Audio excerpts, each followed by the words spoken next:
Hi guys, please help support Best Kandi Ever by giving it a thumbs up, rate and review the podcast on Apple Podcasts, share this on your story, tag me, and let's have a good time. So this is obviously when they were in California, and on the back, let's see, $25 pre-sale tickets are very limited. $25.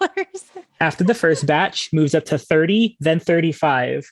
The last batch of tickets will be $40. That's as expensive as EDC ever got.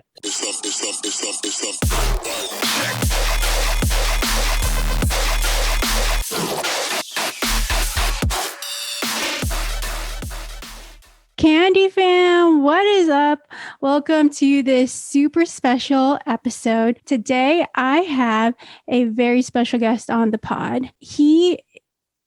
I thought was amazing when I discovered him on TikTok. Only come to find out that he also has a YouTube and is just a phenomenal Kandi kid, but also is someone that I'm very excited to interview. Please welcome Poob, aka Zach. Hello, my name's Zach, and I actually discovered this podcast because Mood Kandi came on it, and she recommended me to be here, and I started watching the episodes, and they're really fun, and I'm excited to be here, especially because I have so many different things to talk about, because I've been in the LA underground rave scene since 2009 or so. I've only been to one festival.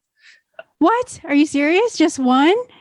Yep, it was Dream State. That was it. Oh my gosh. Do you want to go to more, or is it something that you don't like it, or is there a reason that you've only been to one?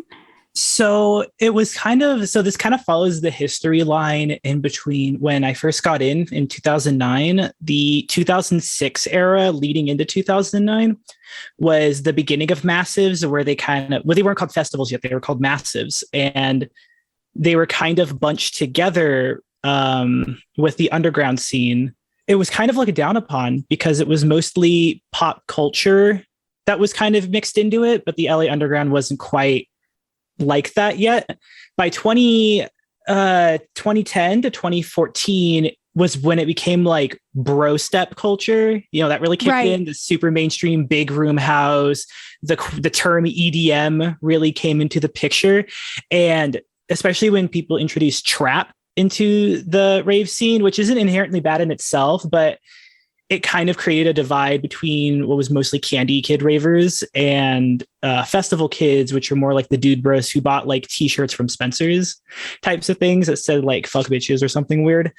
So I never wanted to go to one because the energy was entirely different. It's culminating so much better now.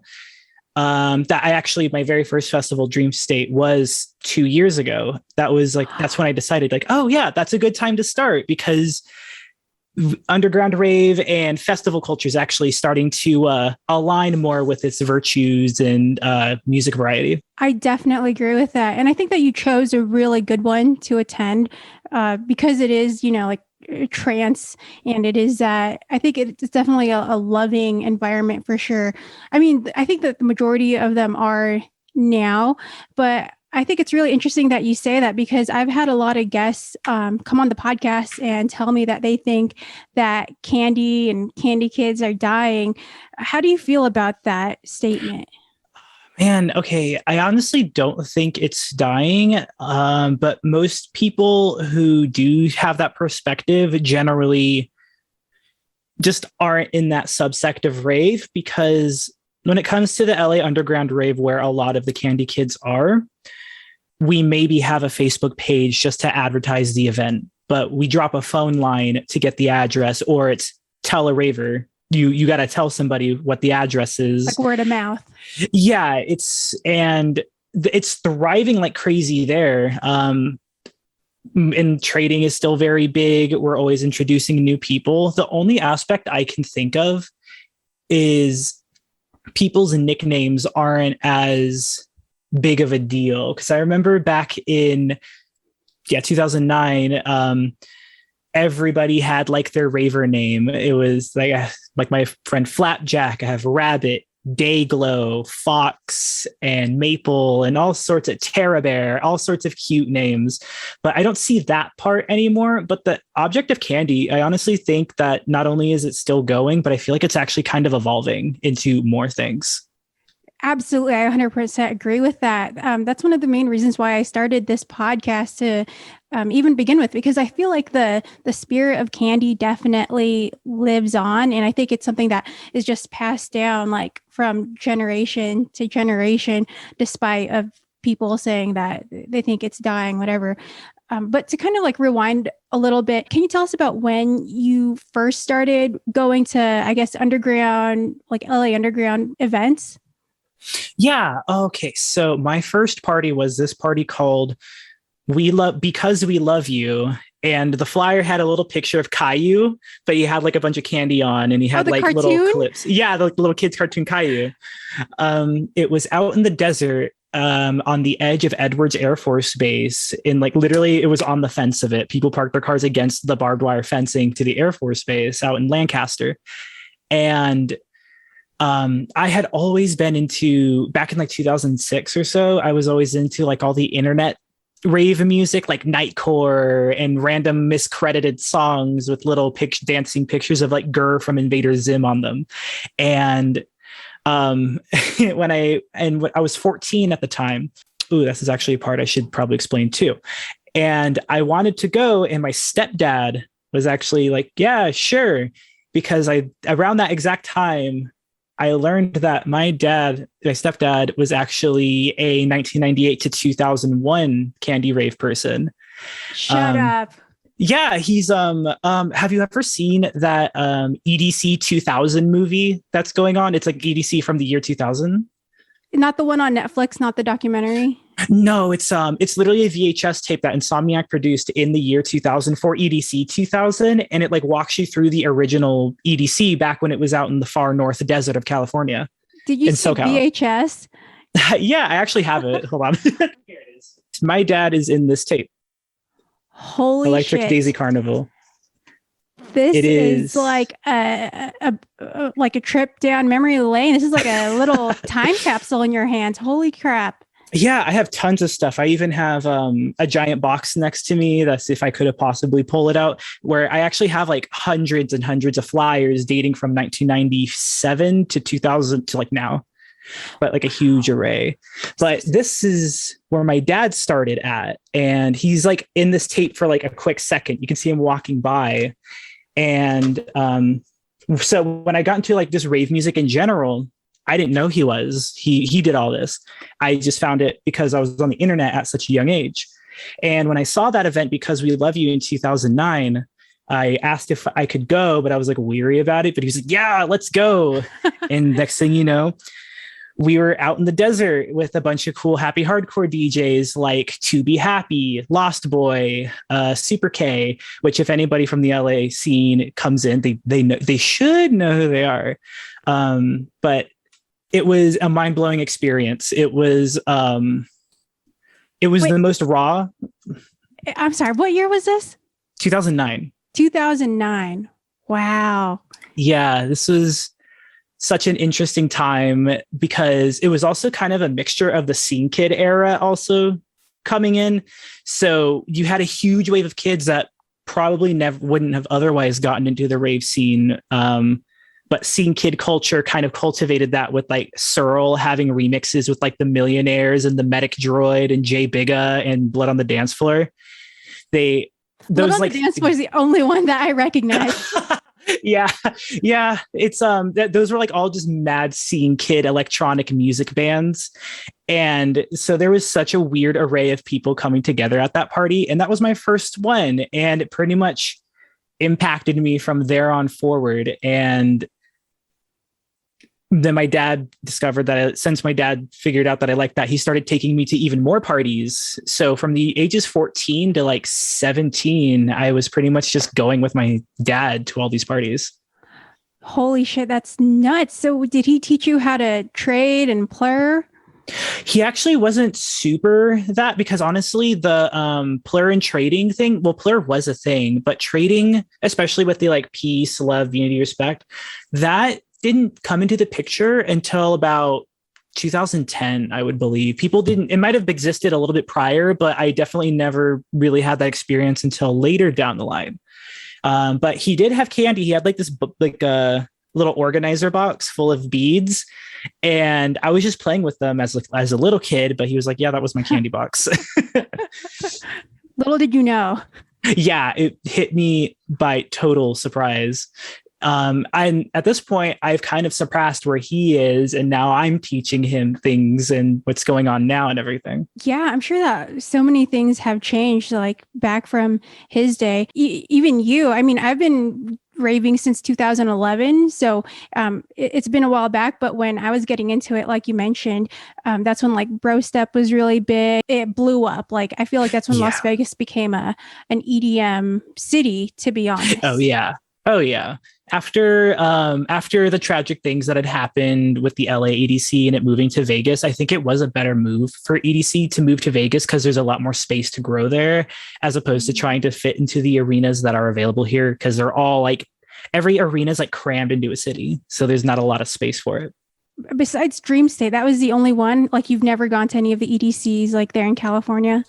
Nope, I have never been to Nocturnal, EDC. Oh man, I don't know that many festivals. Well, I mean, not that it matters, but is that something that you are more open-minded to attend, or is it something that you don't really care about? Honestly, I'm more into it now. Dream State in 2018 was, or was it 2019? Yeah, 2019 was my start into being like, yeah, okay, I'll try out festivals. And I was like working more so I could like get those kinds of tickets, because LA Undergrounds are like $20 to $30 at the most. There's like these small parties called $5 Mickey Holla parties where you just throw $5 in and you're in, and it's kind of a free for all in there. But I was actually planning on going to the San Francisco Dream State that was going to follow after in 2020. And I have friends that were going to go to EDC 2020 and everything. And I was kind of gearing up to try it out. But, you know, COVID hit and that kind of caused a problem. Yeah. Well, you know, it's a new year and, you know, things are a lot different. Just to be clear, you're in California. Yes. I'm in SoCal near LA. Yeah. Okay. Are underground events taking place again? Because I think you guys are completely open now, right? Yes, we are. So there was kind of a small, even during COVID, there was a small wave of parties happening. I didn't go to them, and most people weren't really going to them. It was kind of just people who were disregarding. But 2 weeks ago, we had the first major party that like all the LA Candy kids were coming to, and it was a crossover with this event with this crew called Tiny World. They're mostly a punk crew, but they decided to bring in some like gabber and hardcore DJs and like hardcore hardware people. And it was insane. It was absolutely insane. There was this one TikTok for a different Tiny World party where they were like shooting fireworks into the freeway ramps, and there was like a couple thousand people there, and it was going insane. It was like that, but it was rave music instead. But because it was Tiny World, they had punks coming in, candy ravers coming in, and all these electronic hardware dudes. So all like the techno heads were there too. And we had a warehouse, but it was a break-in warehouse. So it got busted. We weren't supposed to be there anyways. So we had like fat speakers set up, and we were sound testing, and the party's going to start at 9, but hundreds of people were already showing up that they like made it very obvious that there was something happening. And so the cops showed up and shut it down. But within 10 minutes, we got a new address. Everybody was taking a picture of a guy's phone. I still have like the picture of this person's phone screen, and you can see a bunch of cameras around it. In like 3-4 blocks away, we just took over a street. We just took over a whole side street in a warehouse district. Yeah, basically turned to a block party. But it was like we pulled out turntables and then 2 fat monitor speakers and 1 big stacked speaker. And then everybody just parked their cars along the perimeter to kind of block off our own zone. And it went insane. People were climbing on the 18-wheelers that were parked there. People were climbing on the roofs. People were climbing on vans. People were setting off fireworks into the street. It was insane. After that party 2 weeks ago, LA Underground is like back in full swing for sure. I was about to say, you guys are back. Like that, Yeah, that is a party. Oh my God, that is so wild. it And was insane. yeah, and to think that like those different cultures kind of uh like meeting up at one spot, like you said, punks, techno heads, like I think that's really, really awesome. Yeah, that's the best part about the underground scene, honestly, is that it's every party is always someone's first time. And there's like a party every week or every 2 weeks. Every party has people who just heard about it from a friend. So they decided to go on a whim. Nobody really plans, other than the people throwing it and the people involved around the people who are throwing it. A lot of people just go on a whim. And every single time it's a life-changing experience for that person or that person who decided, oh, you should totally come this time. And that's the one thing I think is the biggest difference between festivals and underground rave is that everything's on the fly. You just figure it out as you go. And that's like the super fun part. There is some pleasantness in being able, like when I went to Dream State, I had no control over everything. Everything was in place and nothing was going to happen. We're not going to get busted. We're not going to have to move. We're not going to have to run. Right, right. I'm sure like that anxiety was like kind of taken away. It was kind of like, oh, it's like a safe spot. Yeah, it was such a safe spot. And it's not that I have a problem with it or like it's anxiety inducing, but usually I'm just more on alert. So when people are like, hey, let's like do something, I'm just like, nope, dude, I'm keeping eyes out. I'm not gonna drink. I'm keeping my eyes out. But at Dream State, I can just let go. And that's the nice part about festivals that I'm looking forward to actually trying. Just being able to let everything go and not get involved.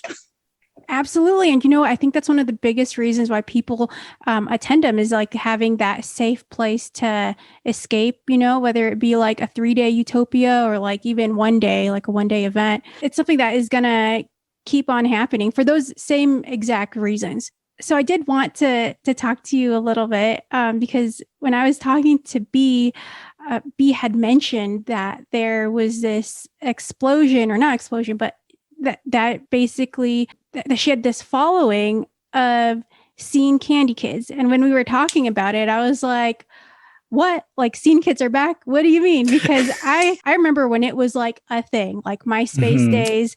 Oh yeah. And so when I looked it up, I mean, I was following the hashtag, or I am following the hashtag candy on Instagram. And it was really interesting because it was showing me just candy kids, like loads of candy kids with candy. So I was like, did I miss out on something? Because I got into EDM or raving, quote unquote, back in 2011. And I just don't remember seeing kids, or maybe it's because of the location that I'm in, or do you think it's like like an LA based thing? Can you give us like your thoughts on that?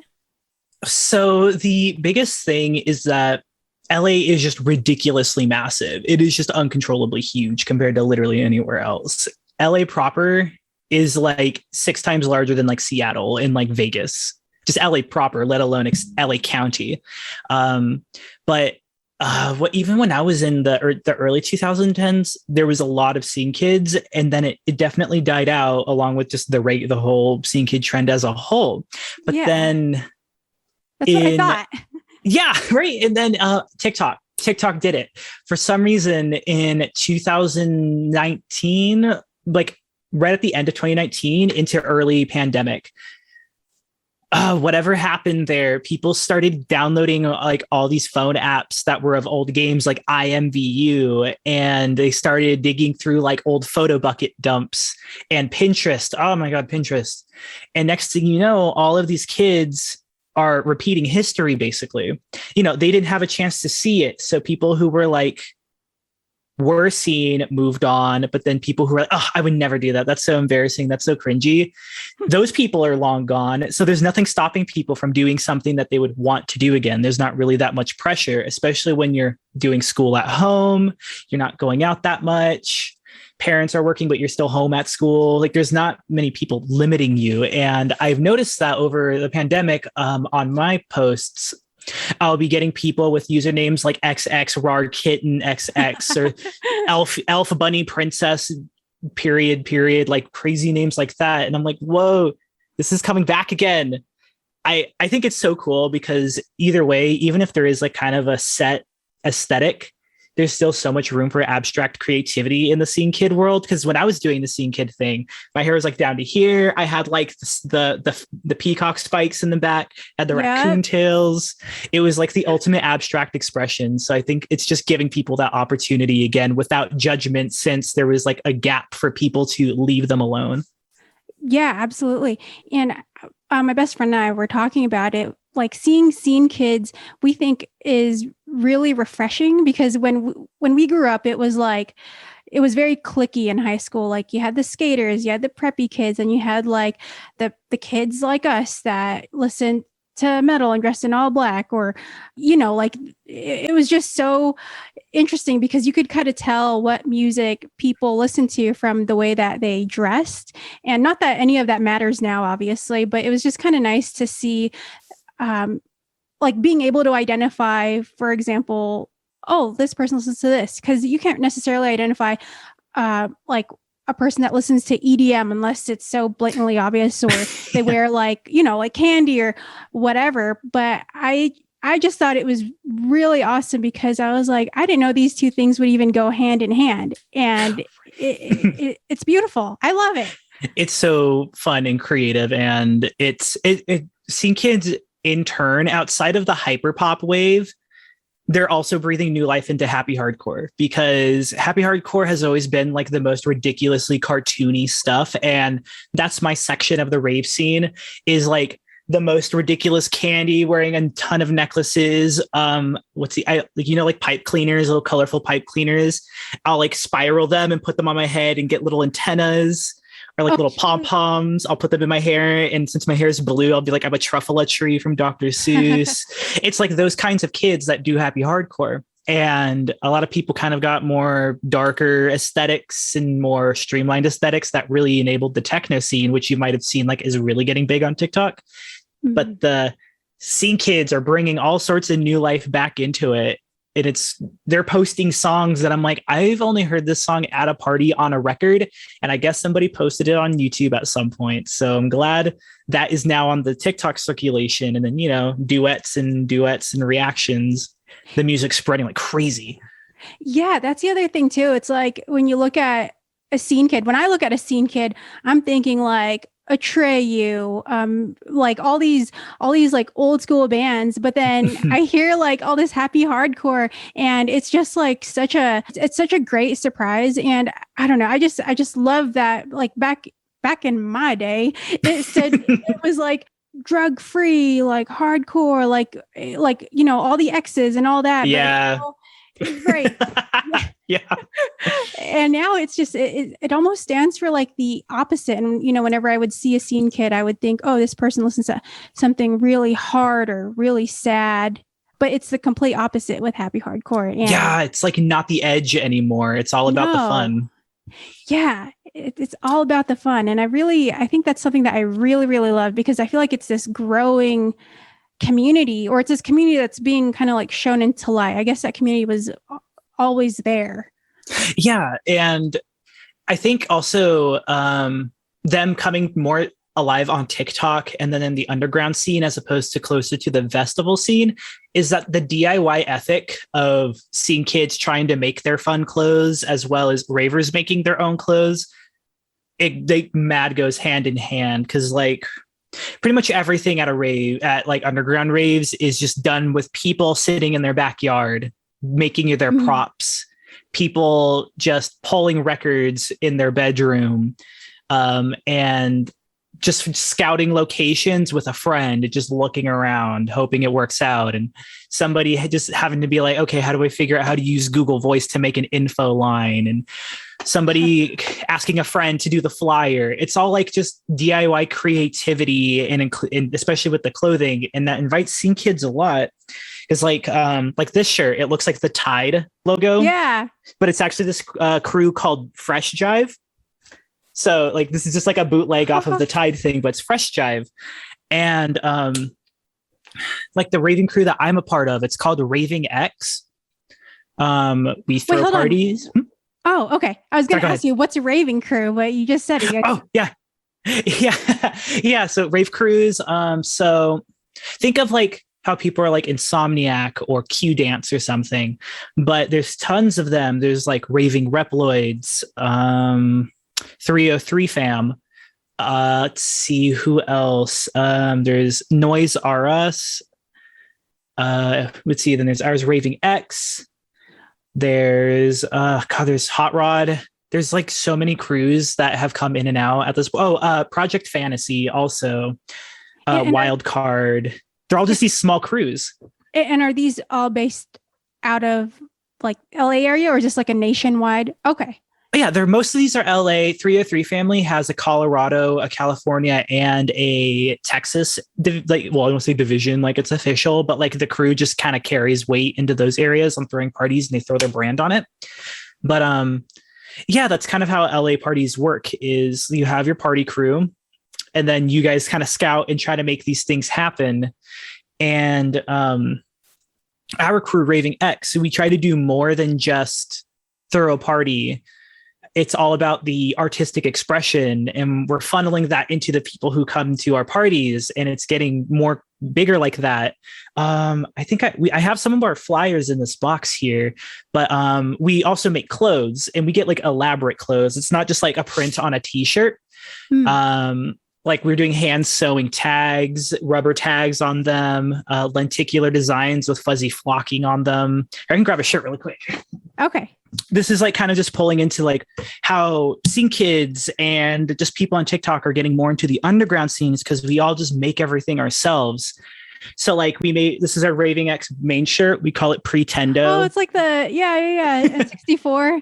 Yeah. And then we have like a rubber tag on it, and then custom tags on the back that looks like the 64 controller. Oh, wow. That's like legit merch. Yeah, but we like did most of this by hand, or we got them like manufactured in like small amounts. Oh man, this one's peeling a little bit, but it's like puff paint type of thing.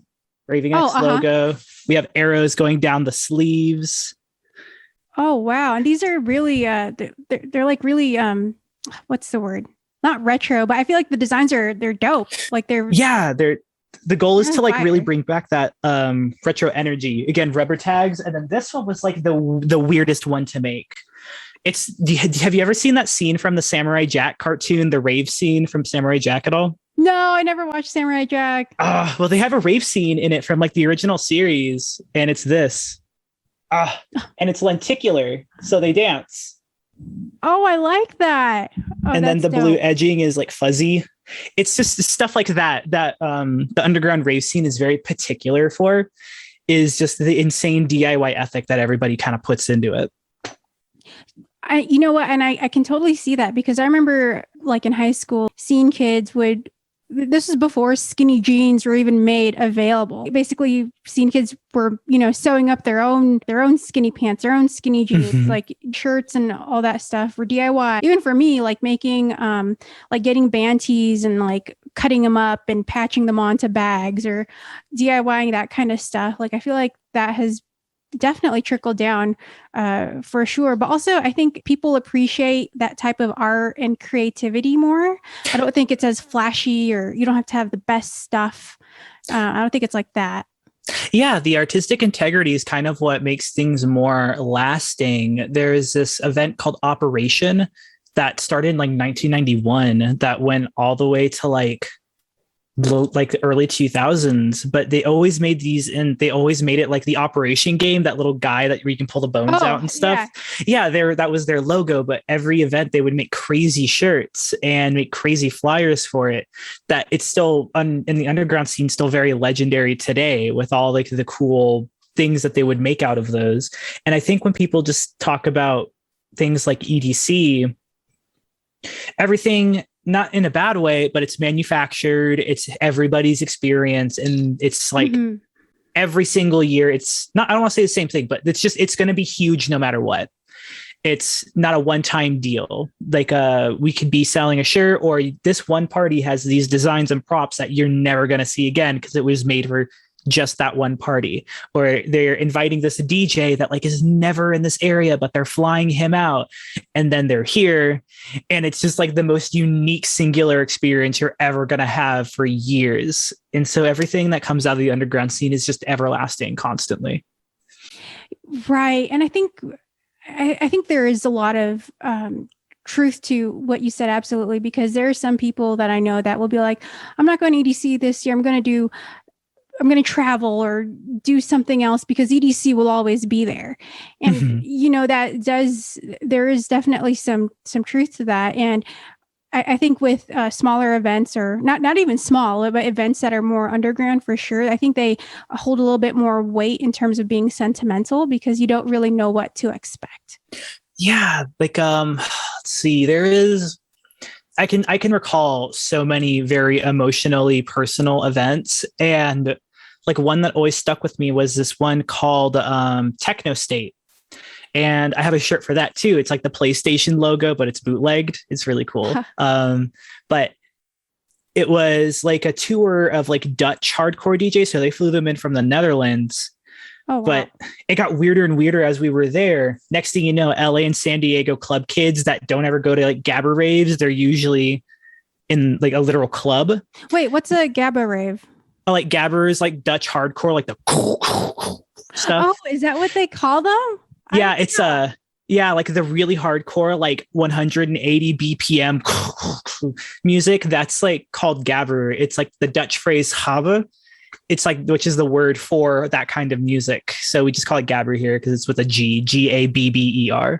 Oh, okay, yeah, I've heard that term like once when I met this girl who was totally into that, but that makes so much sense now that you've explained it. Yeah.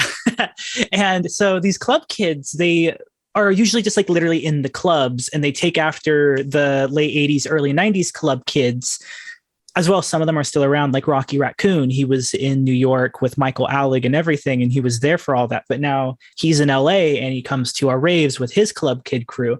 So we're at this hardcore like Gabber event that's like mostly just like all black. There's not a lot of candy kids there, but there's a whole assortment of people, and it's in a warehouse. The speakers are from like one end to the far end. It's like a massive wall of speakers. They're bucket speakers, so people are climbing inside of the speakers or on top of them. And it was just so surreal. And then next thing you know, the guitarist from System of a Down Oh my comes God. in and he starts shredding while playing like a hardcore remix of what's that? Toxicity. What's Toxicity and one more. The what's like the Chop suey. ones. Yes, Chop Suey. Yeah, those two Oh, how songs. awesome. Oh my God. I wish I It was was there. such a it was such a surreal experience. And then in the next room over, they were playing like early 1992 breakbeat hardcore and like quote rave, like what they called this genre rave in that time frame, which they also called hardcore also. But it was like 1992 style, and then like late 90s, like really high speed hardcore. And the rooms were just fogged out like crazy, and it was just completely surreal. And that was in 2012. Oh, So it's 2012. Oh, wow. yeah, Okay. so Yeah. that I many thought it years was. later. Wow. I was picturing it to be like, I don't know, like 2005 or something when you said that. I was like, Oh man, yeah, so no, this was old. 2012. They carried the energy from those time frames so hard. It's like ridiculous how much weight that these things still carry. Yeah. And Oh my gosh. I want to go to one. I feel like after talking to you, I feel like I've been to too many, I guess, mainstream or too many, I guess, massive events. the massive events are definitely great, and it creates a door for a lot of people because you see advertisements for them. There's so many Mhm. people going to them. You always can find somebody who is going. I think it creates an awesome door, especially if you're like on Facebook and then you add a raver and you see like if they share an event, and then you can add the people who are going to that event. I think it's a great daisy chain. Vegas doesn't really have that many underground parties, mostly because the city is so new that everything is monitored. LA is just so vast that it's really hard to keep track of everyone and everything in it. And Right. but they're constantly happening. Like on July 2nd, there's a party called Ready to Rave by Project Fantasy. It's going to be really killer. That we already have going on. Tickets are $30 and that's it. And it's going to be from like 8 to 3 or like 8 to 6 a.m. or something. Yeah. Do they monitor those events in terms of like age? Sometimes. The one from 2 weeks ago, it was completely free. It was just show up and go crazy. But some events, they will be held at club venues, but they're like smaller club venues. So they're like 18 and up, but kind of just show me your ID so the camera sees that I'm looking at your ID kind of thing. Or if you know somebody, you can get guest listed in regardless of your age. I've had that happen for me a lot when I was like in my teens. I would be able to ask somebody that I met at a different party to be able to slide me in. Mm-hmm. It's very much a who you know type of situation to getting into parties when you're underage. Oh, for sure. Here in Vegas, there's this place that doesn't exist anymore, but it was kind of like what you said, like a smaller venue. And that was like, I tell people that my first rave was technically like EDC 2011, but how I got even introduced to that scene was my little sister. She was really into like cyber, and I don't. Yeah, and she had like those like dread things. Oh yeah, the cyber lock. She was a cyber goth type person. Yeah.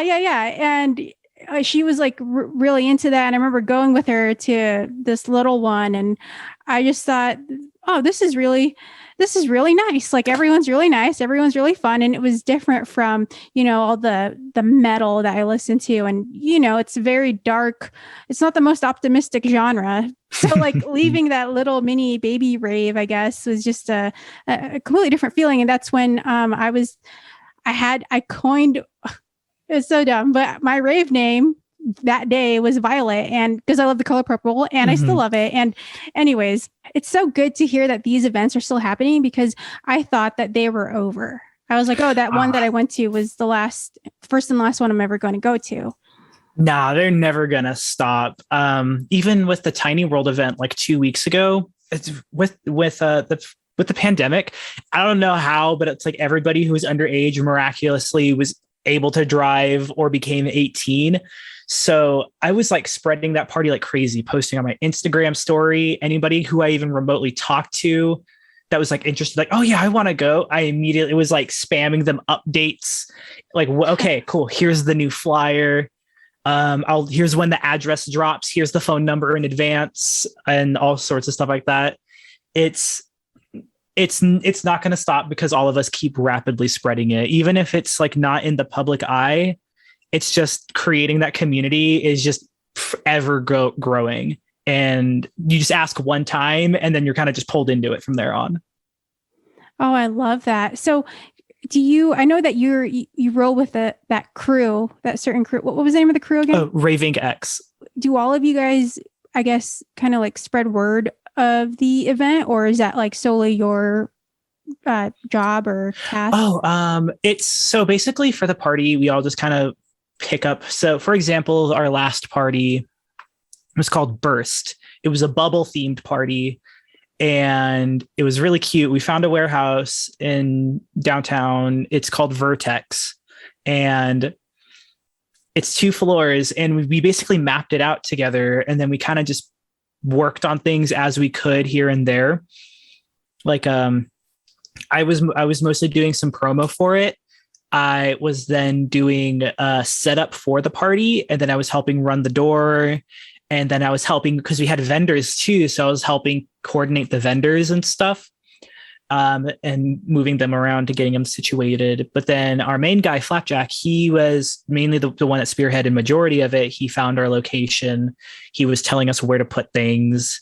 He had the ideas. And then our friend Gulia and Cookies, they were doing all the prop designs. Like they used hula hoops and then cardboard to make these giant bubble tubes that were about like 6 feet tall.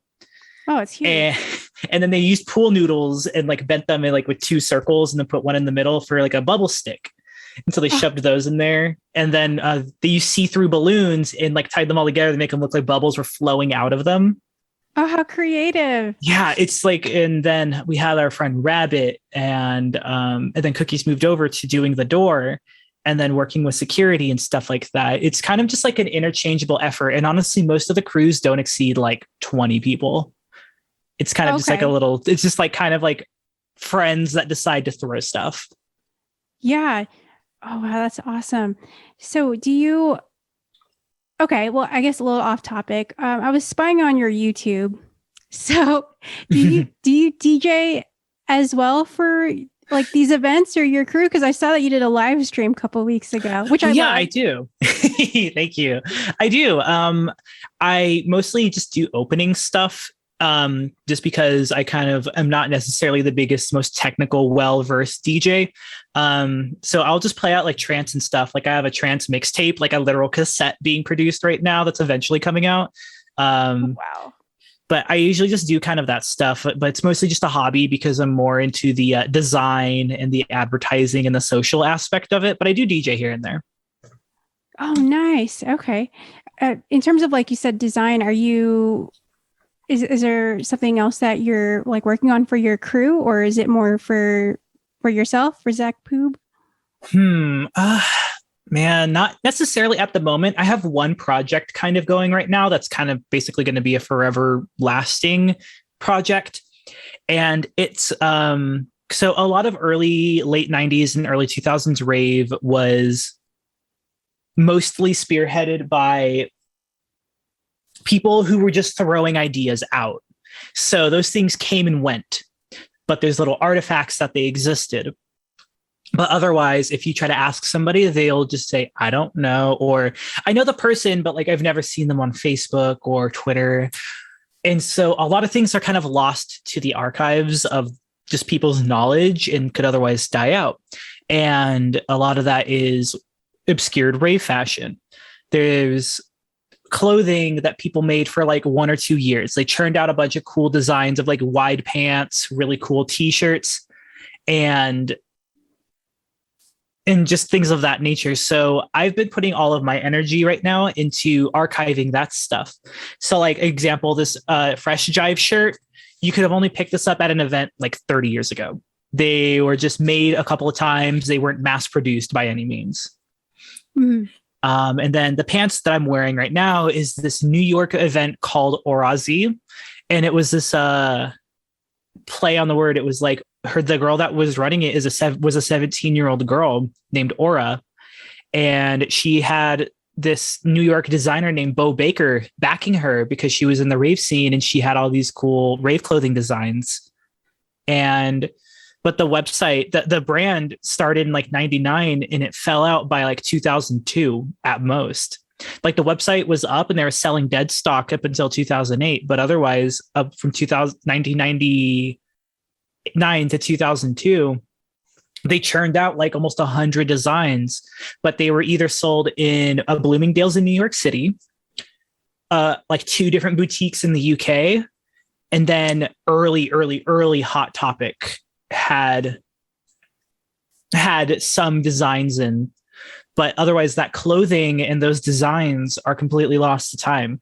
So my main project and mission has been like collecting as many pieces as I can find, collecting as much information as I can find.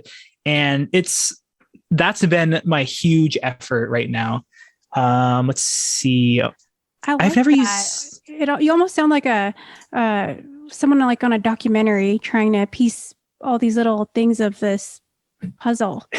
That's honestly kind of how it is, because I can't remember exactly who they are at the moment, but they're like, they have like 75,000 plus followers. They're verified, and they hit me up asking me about details about this because they kind of vaguely heard about their clothing. And I'm literally like the only person and maybe like 2 other people that they were able to contact to find any remote amount of information. And that's kind of something I don't want to let die, is the creative culture that came from a lot of rave clothing. Oh man, what was the name of the not the brand? I know that you said the girl's name was Aura, but it was from the party, right? Aura. Oh, Aura Z. It's like like the word aura, AURAZE. So Aura Z. It was interesting name. Like the joke was it like haha ecstasy, like Aura's E. Get it? Just a goofy joke.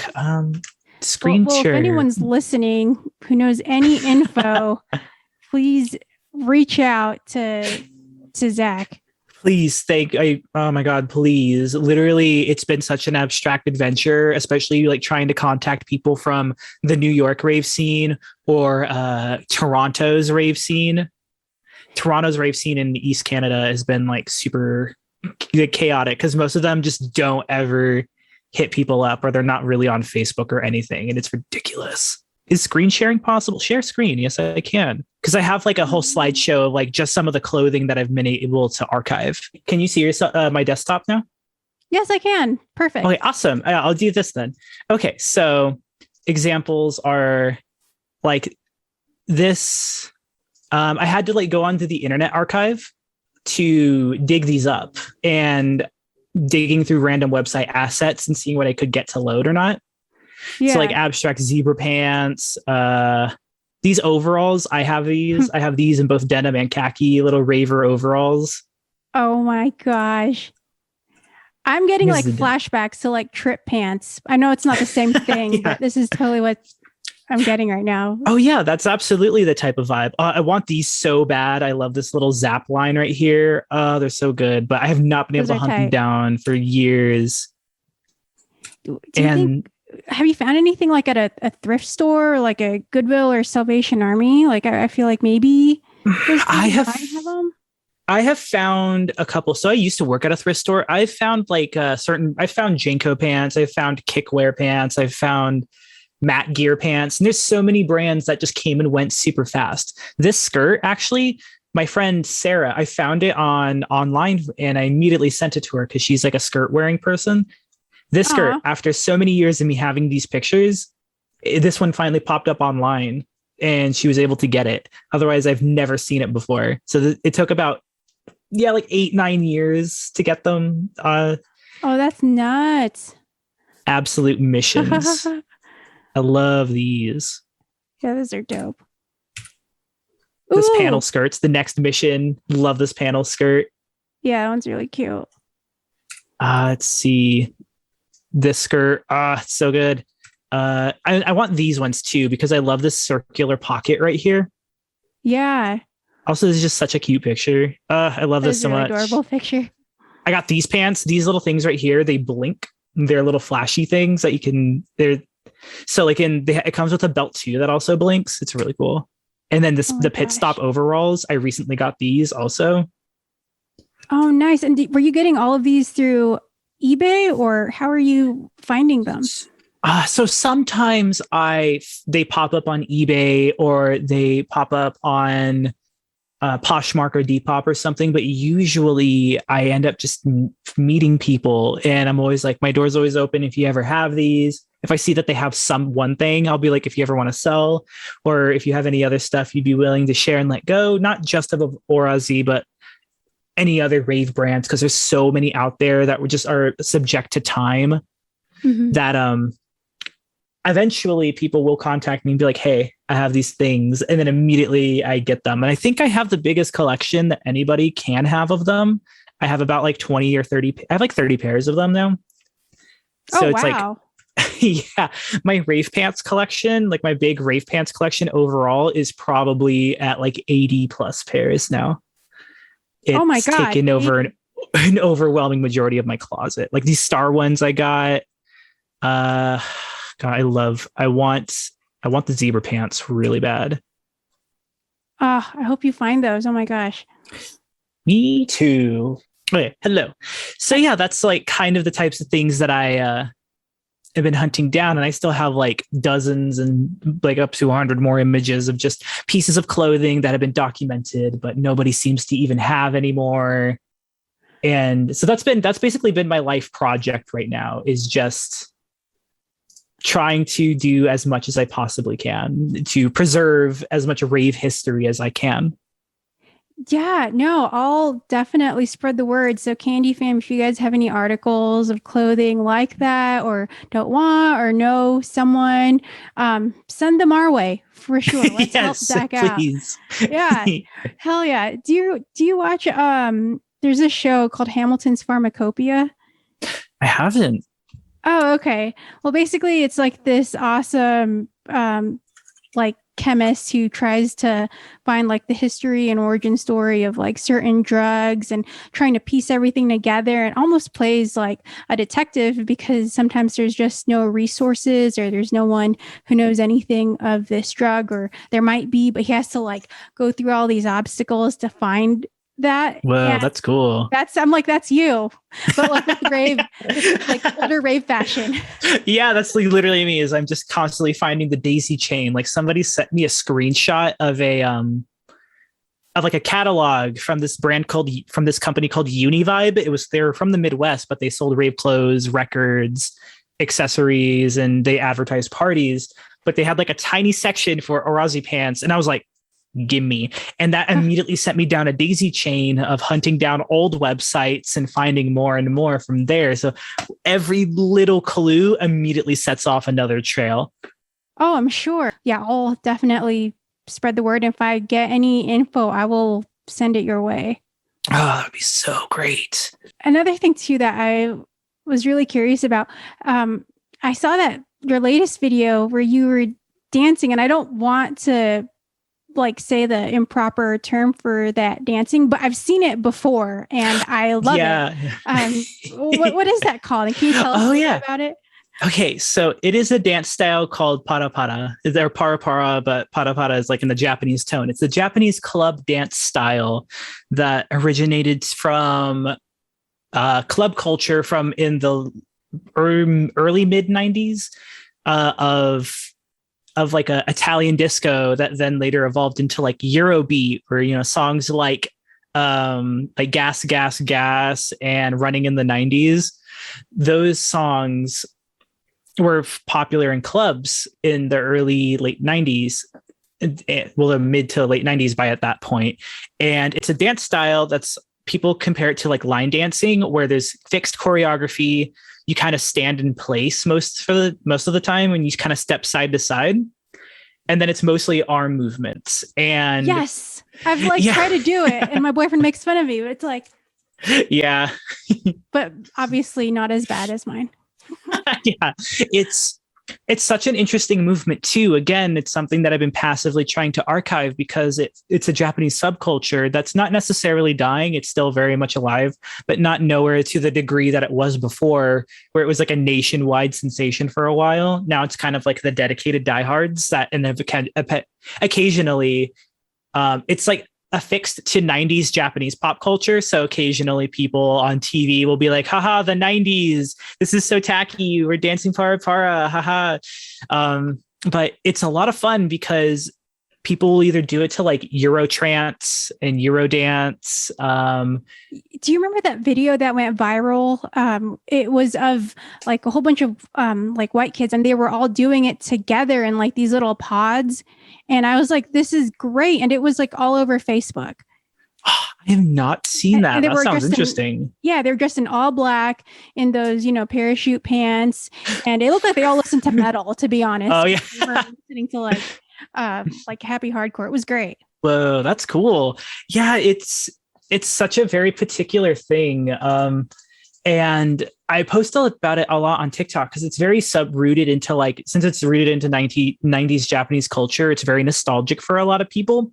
And it's rooted mostly in 90s Japanese subcultures for like their clubbing scene and the sub fashion called gyaru, where it was all about being like tan, bright hair, dressing kind of skimpy. It was all about being against Japan's social norms, excessive, like bold makeup.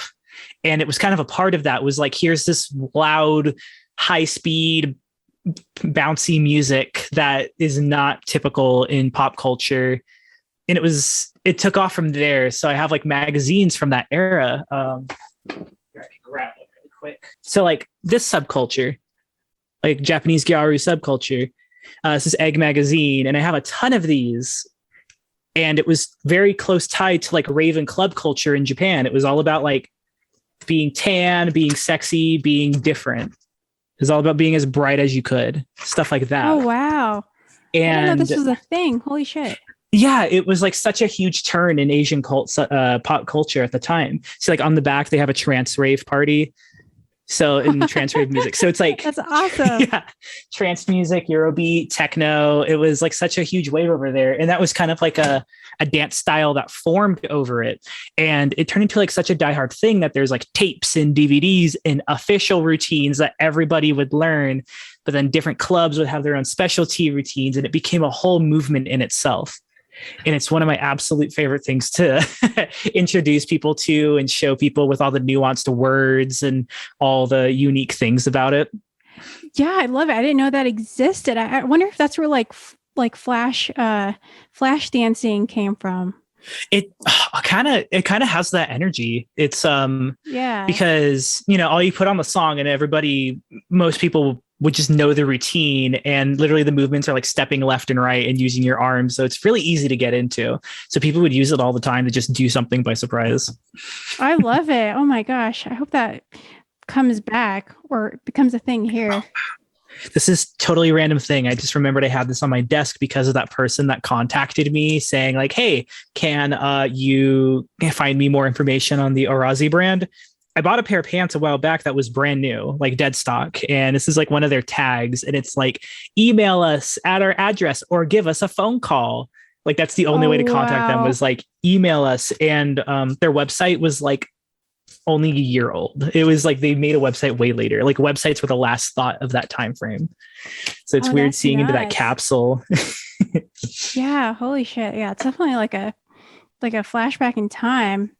Compared to now, I feel like that's the first thing everyone wants you to go on is like their website or their social media. Oh, absolutely. It's just, all right, we got to spread it online. But the internet was the last thought of the time. All you do with what people would use message boards for. There's actually one for SoCal. It's just called SoCal Raves. It's been around since like 96 or something. But it's an email messaging thing where people just like respond to an email and it fires out to everybody subscribed to it. So if anybody in SoCal was like, hey, party this weekend, who needs a ride? And then people could reply, I need a ride. And then everybody would be getting these emails. That's a conversation among everybody because, instant messengers and groups and group chats weren't available yet. And it's still running now. Holy crap. God damn, times have changed. Yeah. Everything is so abstract and different now. Ooh. Have you been to Nocturnal Wonderland? No, I have not. That is one that I have not been to, but I've been to Beyond and Escape. Here is a flyer for Nocturnal Wonderland 2001. This is one of the first Nocturnals. Oh my God, the logo is completely different. Yeah, it was so different. And they used this girl for quite a long time too for their thing. That was like their poster girl? Oh, that's nuts. And then you're going to love this one. A fold-out poster, a fold-out flyer for, which one is this? Is this EDC 2000? 2001. EDC 2001. This is like a flyer. Crap. It folds I like how out. they stuck with the daisies. Yeah, it's forever with the daisies. It's got cheap little 3D rendering technology to it. First of all, where did you get this? Is this from your dad, your stepdad?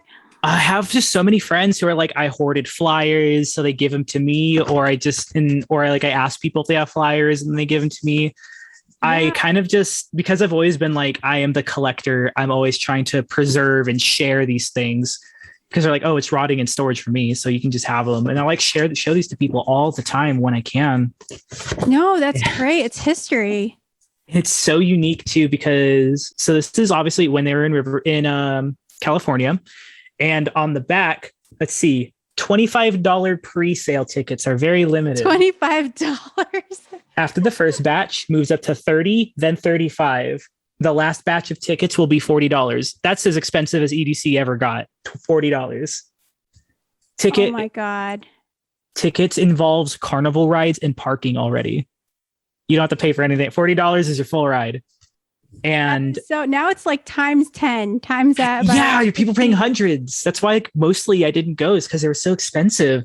And in here, if you didn't, so if you went to the website, you couldn't buy your tickets there. They didn't say like, oh, to get your tickets, you don't get them online. You had to go to the record stores listed right here. So they have like Southern California, Northern California, and then a couple of spots outside of California you could buy EDC tickets. Otherwise, that was the only way to do it. Yeah, they're probably like all hard copies. I don't think the wristbands are even a thing yet. Yep, you just had a tangible ticket, and that's pretty much how they always went. And I have so many like that. Let's see. Oh, I have this one too. This one is EDC 2000. So this is the one that's in tandem with this tape. Oh wow!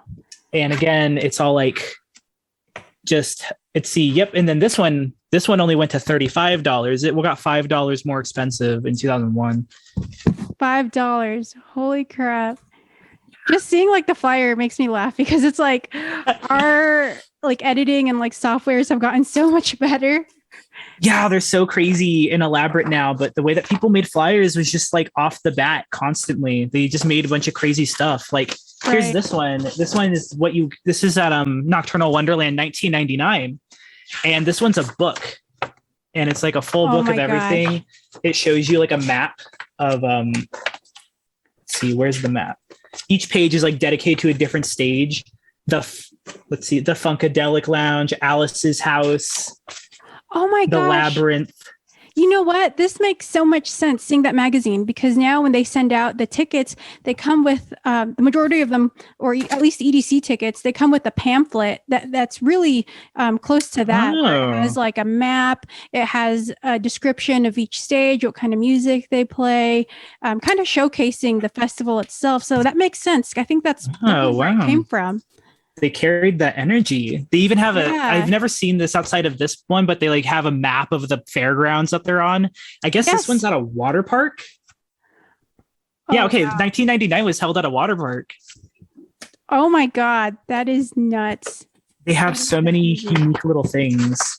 And then I have like fat stacks, like a billion little small flyers for all sorts of parties. Ranging. Oh, is this a poster? Yeah, this one's a poster. I just have a lot of obscured rave content that. Holy crap. I feel like you have to open up some like little shop or something and like hang those, like laminate them or something and hang them and preserve them, because that's like all history.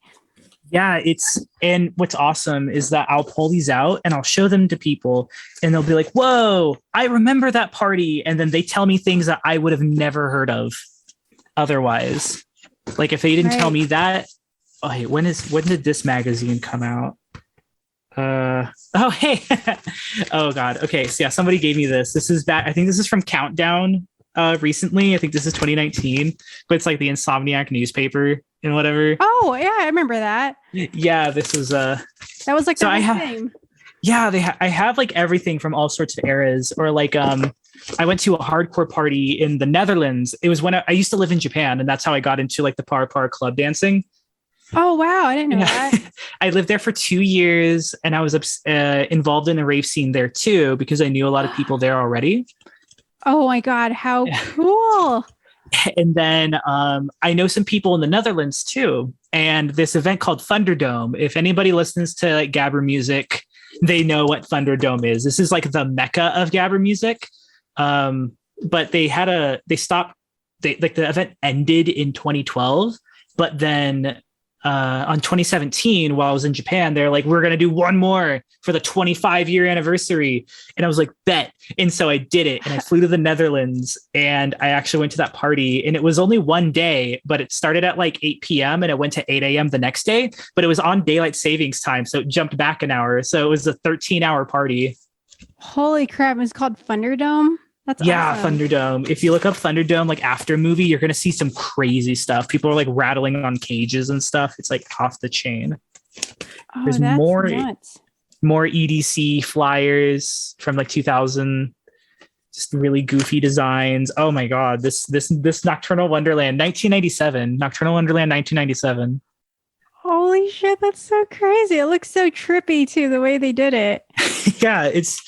It's really interesting to see how things came from back in the day. Oh, here's a parody of Thunderdome from 1999 that was from in the Bay Area, but they have like little candy kids drawn on it and everything. It's all just it's literally a drawing. Yeah, this is in Berkeley. And there's so many. I could go for like hours just going through all these flyers, but it's, again, like me being the archivist that I am. Yeah, no, I'm serious. I think you really should look into maybe like having some type of space or something, because I feel like that stuff needs to be shown, not put away like in a box, you know? Yeah, I try to share it wherever I can. Like a lot of people who are, excuse me. So I've noticed with like kind of the scene kid rise on social media and people getting into alternative fashion more than ever before, the supply is kind of not meeting the demand in some directions. And part of that is like wide leg rave pants. Back in 2009 all the way to like 2018, it was not that hard to get them. If you knew the right people, or if they popped up on eBay, it would be for like $20-$30. But since like Depop era came out, and then someone's trying to sell a literal baby shirt as like a shirt, like vintage rare crop top, and then they're selling it for like $60 when it's literally a baby shirt.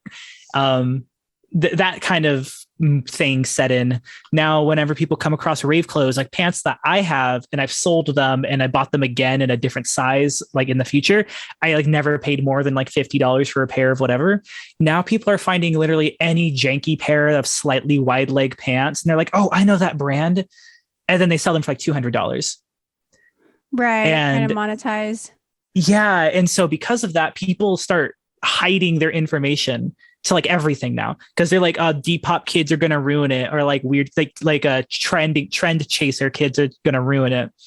But I like try to not let that stop me, because in the end, regardless of how much information I do share with people, I think only the right people who truly like something are going to be the ones to actually utilize it.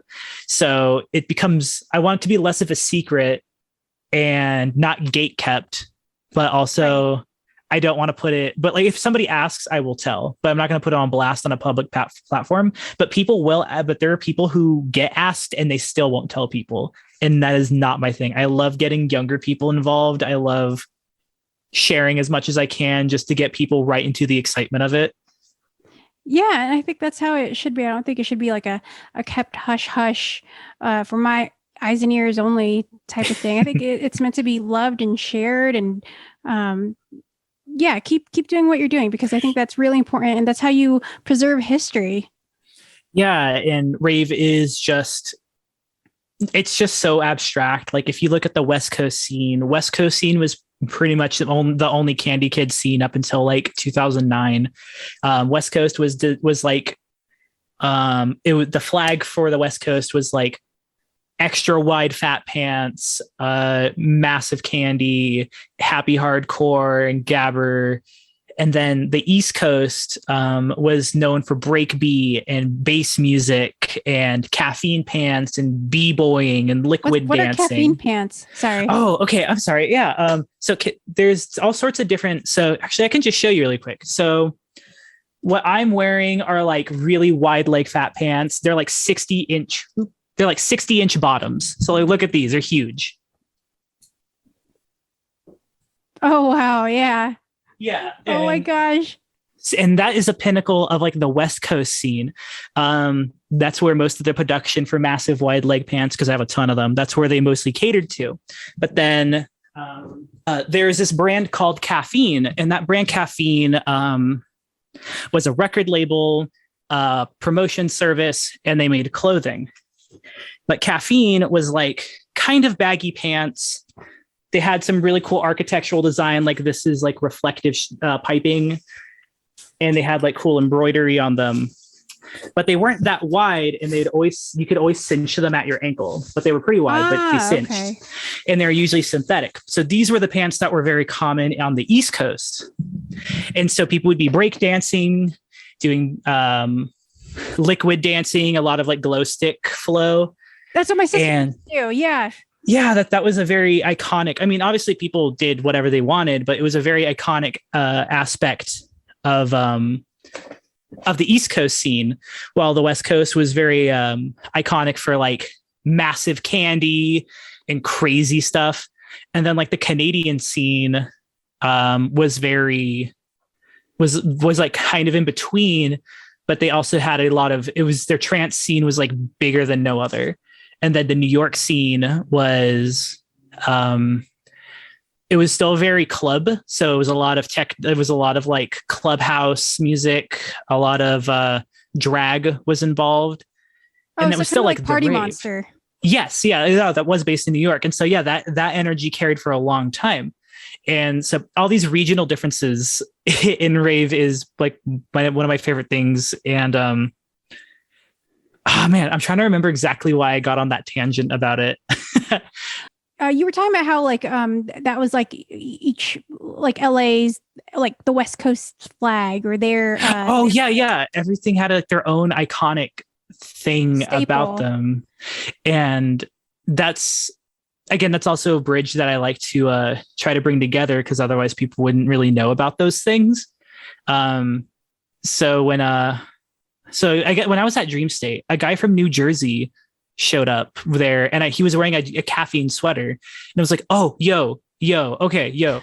And he was like, hey, that's cool. And he started showing me all of these party crews that like the archives of their stuff that they have on like old web forums like candykids.net. That was an old forum, or like 4ravers.fm.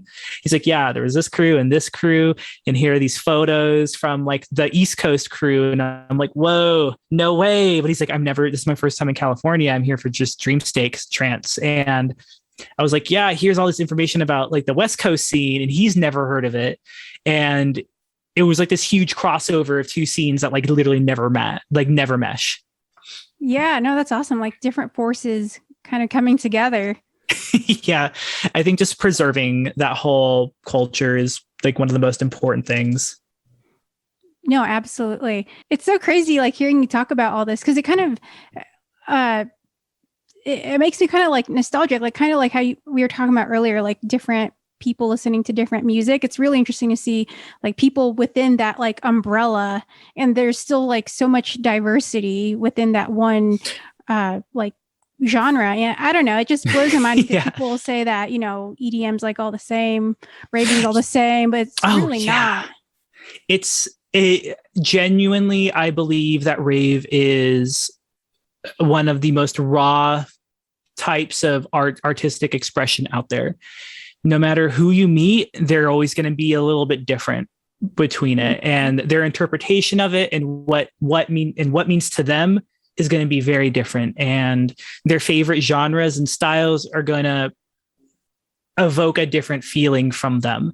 And that's my favorite part about it. Whether it's someone's first time or they're like a 20-year veteran, there's still like something that absolutely enamors them with it. And seeing those new things, I'm always learning something new from somebody I've never met before that has a really cool movement that they're doing. Like I just met somebody 2 weeks ago. His name's Enlightened Virgo, but he's like making his own mixtapes. He's making his own clothes. And I was like, whoa, how have I never met you before? You live here, you live in LA, and I've never met you before. And he's like, oh, I wish I knew. And that was exciting. And it's just like that every single party. I'm always like, oh my God, amazing new people and amazing new things that I'm learning every single time. Yeah, absolutely. That's the thing, is that it definitely brings everyone together. I can't imagine like something so underground, because then I feel like a lot of the people that attend are local, so it's more tightly knit, and you're able to make friends that you can actually see. Yeah, it's always like, because I have friends who do go to EDC, and they always tell me about like somebody that they met one time and they've never seen them again. And that part's kind of fun too, where it's just like this mysterious person that you'll always think about. But knowing that even if you don't get that person's information, someday you will see them again at a random party, maybe because it's for the same DJ, it's the same crew throwing it, or it's in the same location, that someday you'll just see that person again. That is one of the best feelings ever, once you finally see them again and you're like, oh my God, you're here. What? No way. Yeah, no, absolutely. It's like a long lost friend for sure. Yeah, man. And see, and again, but people like creating art, they're constantly creating art with like their music too. So like I have these massive drawers of CDs that I've collected over the years, whether it's from Japan or like a club release. I have a whole chunk of my drawer dedicated to like local DJs mixes. And I've hit up DJs being like, oh man, I still have this mix CD you gave me in 2010. And like, whoa, you still listen to that? I forgot I made that. And like, yeah, dude, it's so good. Your mixing in that is A+. The way you're interpreting that music, so good. Like when I listen to a mix, I listen to how they're mixing it, how that transition goes, what choice in music, the key that they're playing into. That's kind of like part of like the more DJ mindset. But it makes those mixes feel that much more personal too, because you think about how like the way that those tracks mix together and the vocals are interpolating between each other. And so you're singing two songs at once, and it's like the best feeling because you know you can only hear that right there. So if you hear that song anywhere else, you're thinking about how that DJ mixed them together in your head while you're listening to the song normally. It's like my favorite part. Everything is just like a little bit of artistic expression. And then when you bring that up to them, they're like, oh yeah, I did exactly this in that mix 10 years ago. You reminded me. So it's just like the memories are forever there, no matter how hard you try to get rid of them. It's like, nope, they're here. There's going to be someone to remind you. There's going to be somewhere to remind you. It, as much as things change, they're always going to be the same in the underground scene.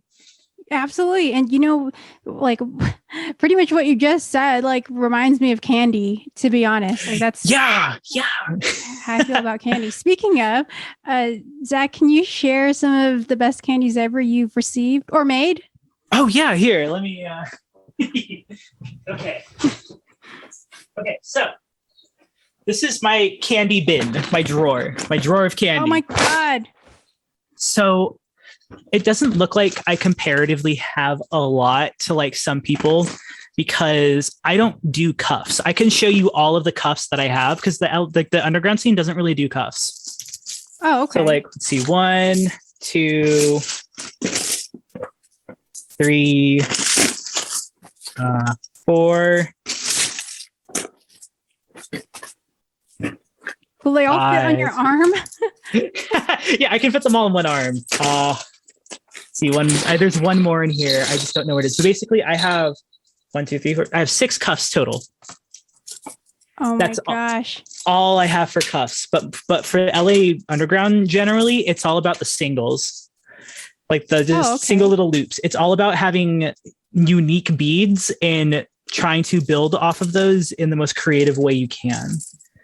And so, like this one, it's got a fuzzy butterfly on it, and it's got little ball beads and little strawberry beads. Oh, yeah, let's see. This little dude, red stars and tri beads, and it's got a little candy with heart eyes on it. And then, oh man, the Sonic one my friend gave me. He got these little cubes from a hair supply store. They're basically supposed to go on braids, but he just like put stickers on them, and then a little Sonic McDonald's toy on it. Yeah, for our listeners that can't see, can you kind of describe that one for them to give them a visual? If you don't. Oh yeah, so this Sonic one is it's got like heart beads with a bunch of little perler beads in between, and as well as micro beads with orange tri beads. And they comes with these little cube beads that he put little blue stars onto them. So he basically made up his own type of bead designs. And that's kind of the best part about this whole thing is like, and then these little yellow beads, these are for parrot toys. They're called Marbella beads. And oh my God, how creative is that? Parrot toy? Yeah, it's the best thing ever. I popped this little ball out of like a, like, you know, those little baby toys where you push it around and it goes pop, pop, pop, pop, pop. It's got like a little dome on it. I just cracked one of those open and just put this ball on it. Oh, like those little vacuum scooter things for kids? Yeah, and they go pop, pop, pop as you're pushing them along. I do that. I bust those open all the time. Let's see, this little clown here. This dude came off of a baby toy. It's like a chain of them. It was supposed to be like a teething thing. So I'm like, nope, I'm going to put that on something. Oh, I love that. Oh my God. It's so innovative. Man. Right? And then these ones came from another popping ball toy. Let's see. Chunky necklace with a bunch of hair beads on them. And then little bubbles. It's a little star bubbles thingy. So you could pop this open. That's my favorite part about candy. Oh yes, and this one. This is a combination of parrot toys, a baby teething toy, and just a little toy rope that was made for kids. I grabbed all of this from a thrift store, and I made a little necklace out of them. And it's one of my favorites to wear at all times because it's a little choker. It fits great. It goes with everything. I love that. What I like about all of these so far is that they don't look like your traditional candy. Yeah, it's as creative design as you can possibly get. Grab one thing and then try to build around it. Yeah, Like for sure. a little pink pill. Oh, that's And cute. then this one is for like a science kids set, and they're supposed to be able to spin, but instead I just put like a bead on. I put a hair tie bead on there, and I have them on two sides. So you put them on, and then you got like a little stack on there, Oh my God, that's so little cool. abstract I would have never stars. thought to do that. Oh, one more extra. This one. So these ones are already like tri beads and little flowers and little donut beads and spiral beads. It's every type of bead I could think of. And then this thing came from a teething toy, but I drilled through the sides of it. And then I just put matching beads in it so I can just spin it. Oh, I love that. Oh my gosh, it's like a fidget spinner Yeah, candy. it's little fidget toys. And that's kind of like I do with all my candy. So every piece of candy in here is like not like the other at all whatsoever. This is a giant button. This white button and this green toy, they don't go together, but they just happen to fit. So I was like, well, I'm gonna make something with that. So now I just wear it on my upper arms when I wear like a ton of candy. It's just up here, and I got a little boop button. I love that. Oh my God, it's like this medallion on your arm. Yeah. Oh man, this and then let's see if I can just show it. So you made all of these, right? Is that correct? Not all of them. I've made a pretty okay chunk of these, but some of these I got from people, but a lot of them I have made myself. Because so basically what happens is I go to my friend's house, and the thing is that all of us have pulled like thousands of dollars into buying beads in bulk. Like a ridiculous amount of beads. I cannot express like the ridiculous amount of beads. Yeah, let me see if I can pull a picture of them really quick. Do you just get them like on Amazon, or do you get them from? We have wholesalers that like where like if you go to Joann's, we'll like buy beads there, but then we will deliberately then find the manufacturer and then put those up and then just buy those. Putting other candy kids to shame. I'm kidding. It's just, I just love, like, I don't know. There's never a limit for me. There's never a limit. Whenever I see something that I want to do, I immediately want to do it to the absolute like most possible. No, that's awesome. That's awesome. See. Okay. So here, I'm going to show you my screen here. Holy crap. These are all like just mixtures of beads. They're like I think like 20 pounds worth of each type of bead there. And then here's it at another angle. Starting here, these are just like individual bags of different types of small amounts, all of this right here. And then it goes back into all the bulk beads over here that like literally it's like 100+ pounds of beads in some of these. And we just take over a carport to make candy. Holy crap. If you guys are just listening to this episode, look this part up on YouTube because it's insane. Like what Zach is showing me. He's showing me like a screen share of all the candy like in these bins. And that's like the ultimate candy party. Yeah, you know that saying where it's like people are most creative within their limits type of situation? No, I don't know that saying. Oh man, yeah, it's like kind of like a general phrase where people are creative within limitations, where it's like, okay, you have a set amount of tools, and then people can genuinely make something no matter how little you give them something. I've heard something similar, but with like socioeconomic class. Yeah. Yeah. And so like no matter what you're doing, you'll be able to make something of it. We broke that limit. We are unlimited now. So it was actually kind of difficult because there's so much everywhere that we're forgetting that certain things exist. So we're like, I can't figure out a good pattern. I can't figure out what bead colors would mesh well with this one. And then you realize it's across the fucking carport in a different box, but you have 60 other bags of beads in front of you that you completely forget. So now you're unlimited and you're forgetting that things exist. So it's almost a shot in the foot, but that just means that we can spend even longer just making all sorts of candy. So it's a weird up and down. No. I have I call it my random bucket with random candies. And when I'm lazy and can't think and it's that late at night, I just like take a scoop and put it down, and I just string whatever I picked up, and it usually ends up being the dopest candy because Yeah. it's just funny how stuff works that way. It's it's just the whole wave of creativity, just nonstop trying to do the most you can. Not to say outdo yourself, but just like, I did something, I can easily do something else that's even cooler. It's eternal cycle, and that's pretty much where I'm at right now. Is I just want to keep it going. Yeah, for sure. I think that's like your creative brain just like going 100 miles per hour, not wanting to stop.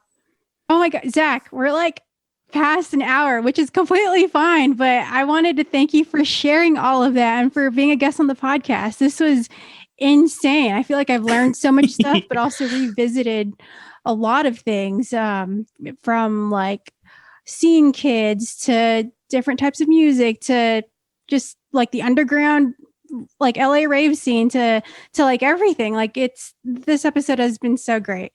I'm so glad that you enjoyed it. I've been wanting to be able to share this kind of stuff on a larger platform for a really long time. TikTok has always been my one place to be able to do it. But of course, the For You algorithm is not always so forgiving. So I think this is a really good place. Yeah, algorithms. Yeah, they're rough. They're either your best friend or they're your enemy. Yeah, right now it's being a little more of an enemy than an ally right now. So I really appreciate being on here. Yeah, absolutely. And you know what, Zach, plug in where people can find you. All right. So I'm on my Instagram. I post mostly aesthetic outfits there. It's at Poob, Poob _. And my TikTok is also Poob _. But my Twitter, because you can't have dots in it, it's Poob __. I'm also on Facebook. I mostly just kind of meme post on there, but a lot of raves that I'm attending, a lot of my promoters are on there. You could always just find me on there at, let's see, what's my Facebook URL real quick? Let's see, my Facebook URL is PoobD. So like POOBD. So facebook.com/POOBD. And those are all the places you can find me. Oh, and my YouTube. If you just look up Zach Poob, you will find it up pretty quick. Hell yeah. And I'm going to drop all those links down below so everyone can find you. And also, if you know anything about, was it Orazi? Did I say it right? Yes. Yes. Oh, okay. Yeah. If you know anything about that era, clothes, donations, whatever, send them our way and we'll help Zach out with all his archiving and collecting. Please and thank you so much. Hell yeah. Thank you so much, Kandi fam. We'll see you guys next time.